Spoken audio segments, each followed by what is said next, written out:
Have you been to an interview recently, been perfectly qualified for the role, you've answered all the questions correctly, but still been rejected? Well, the answer could lie in your body language. Recent studies suggest that only 7% of your communication are the actual words you say. 38% are certain vocal elements like your intonation, but 55% is your non-verbal. Things like your facial expression, your gestures, your posture. So this video is going to look at the messages you've been sending out with your body language and how to tweak those to make sure you're sending out all the right signals at your next interview. So think about your body posture. A very natural thing for people to do is to slouch in the chair or fold their arms. And this looks like you're making yourself smaller, wrapping yourself up. And the signal you're giving off to the interviewer is that you're defensive or nervous. Instead, open up your body, don't cross your legs or fold your arms, but engage slightly forward from the waist, and this will give the appearance to the interviewer that you're interested.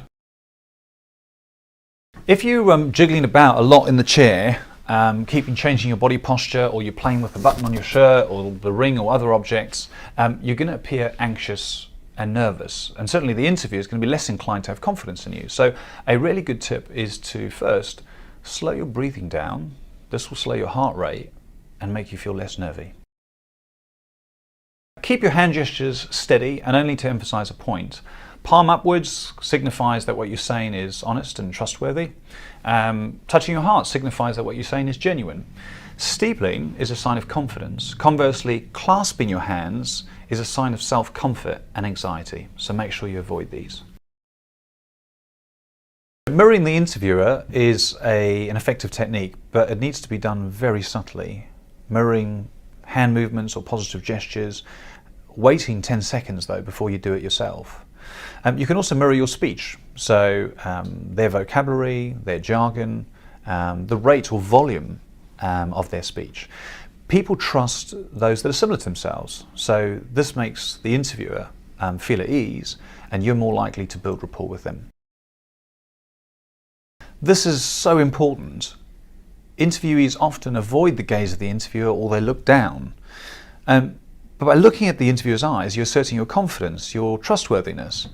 Instead of staring at the interviewer, alternate your gaze between the left eye, the right eye, the mouth, maybe every 3 seconds, just enough to see the colour of the interviewer's eyes. For panel interviews, make sure you look at everybody, but specifically focus your attention on the person who's asking you the question or is speaking at the time. To avoid line signals, the main rule is avoid touching your face. So especially your nose, your mouth, your ears, your sideburns. These are all signs that will suggest to your interviewer that you're being dishonest with the way that you're answering their questions.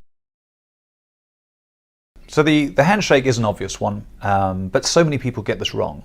It's the unspoken word that initiates conversation in any social or professional get-together. Too firm and you'll seem too dominant. Too weak and you'll seem underconfident. Instead, always initiate the handshake, match the interviewer's grip, apply the 1-2 second rule, smile and repeat their name.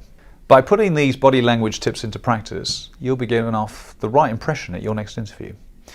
Now all you need to worry about is what you're actually going to say.